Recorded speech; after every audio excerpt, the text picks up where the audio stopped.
Hello guys mga kalingap, welcome back pong muli dito po sa ating munting channel. At good morning po sa inyong lahat. Mega love shoutout po. Kamusta po kayo? Naway sa kabila po ng mga kaguluhan ng ating bansa dahilan sa mga namiminuno, maging concern po tayo kahit papaano magdaos po tayo ng maikling panalangin para sa kapayapaan, pagkakaisa tungo sa maunlad na Pilipinas. So ayan guys mga kalingap, tuloy-tuloy na po tayo. Nakita nyo po yung ating thumbnail. Totoo ba? May ebidensya na nga ba laban kay Papa Eds? Ito po yung naging issue na paratang ni Viancy kay Kalingap Edo. Guys mga kalingap, usap-usapan pa rin po ngayon ang kontrobersyang ito na talaga naman pong gumulat sa social media. Dahil dyan guys, may mga lumalabas na umano'y ebidensya at iba't ibang reaksyon tungkol po kay Papa Eds. Sa kabila nga po ng matinding akusasyon, ayan, at mga kumakalat na usap-usapan, guys mga kalingap, marami pa rin po ang nagtatanong nasan nga ba ang malinaw at mapapatunayang ebidensya. Hanggang ngayon po iba't ibang pahayag at haka-haka pa rin po ang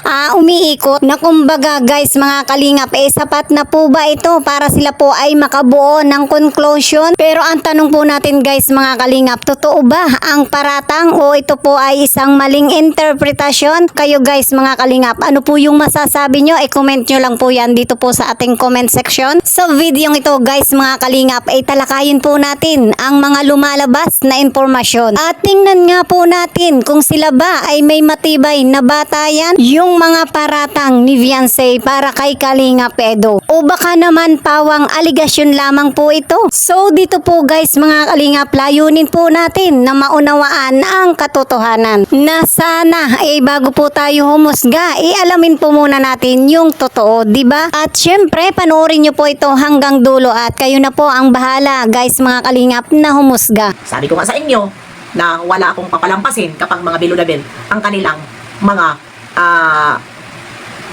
pambabas dito sa kay Bibi Viancy. Hindi ko siya ibabas sa pamamagitan ng katulad nyo kung saan-saan nagkakalat sa lagim.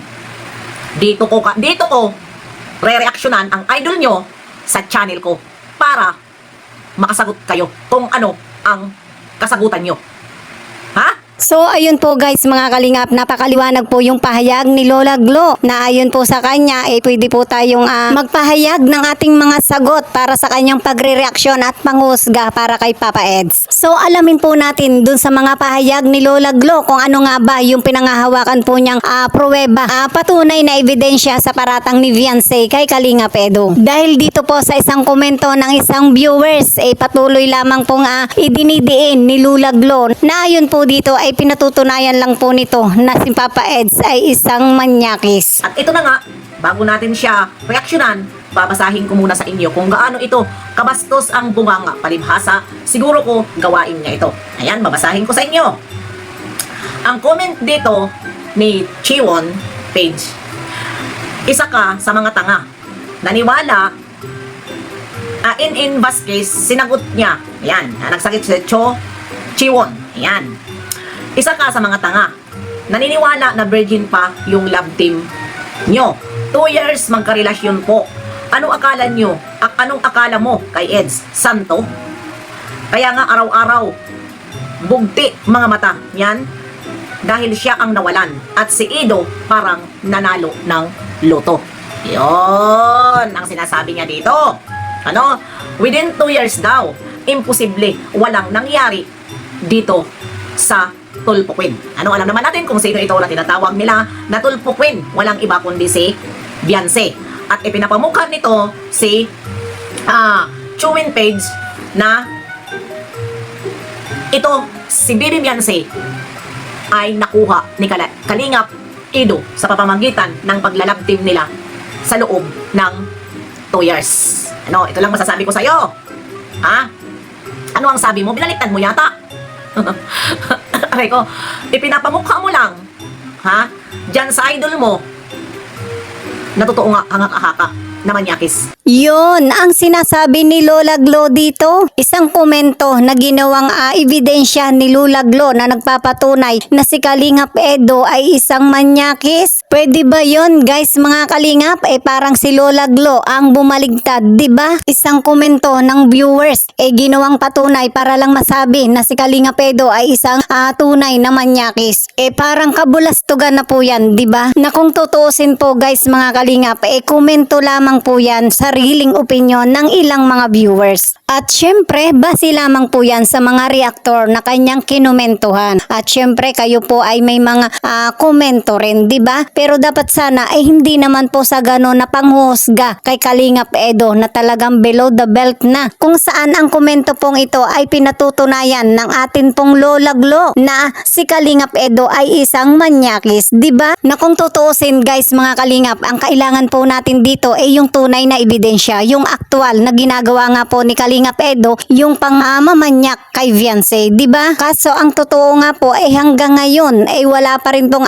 inilalabas na patunay si Viancy na totoong minanyak siya ni Kalingap Edo. Nasaan yung kanyang ebidensya, yung patunay? Hanggang ngayon nga po ito yung tinatanong ng maraming mga viewers, nasaan yung patunay ni Viancy? Wala, di ba? Patunay lamang ito na napakababaw yung pahayag ni Lola Glo para patunayan niya na totoo yung paratang ni Viancy para kay Kalingap Edo. At syempre, ano man po yung nangyari sa kanila, wala po tayong alam at wala rin po tayong takialam, di ba? Tapos na di ba? Kasi nga walang inilalabas na resibo bilang patunay na si Kalingap Edo ay namanyak kay Viancy, di ba? Na malay po natin na baka kaya walang nangyari sa paratang ni Viancy para kay Kalingap Edo. Baka naman ginusto po nila yung nangyari, di ba?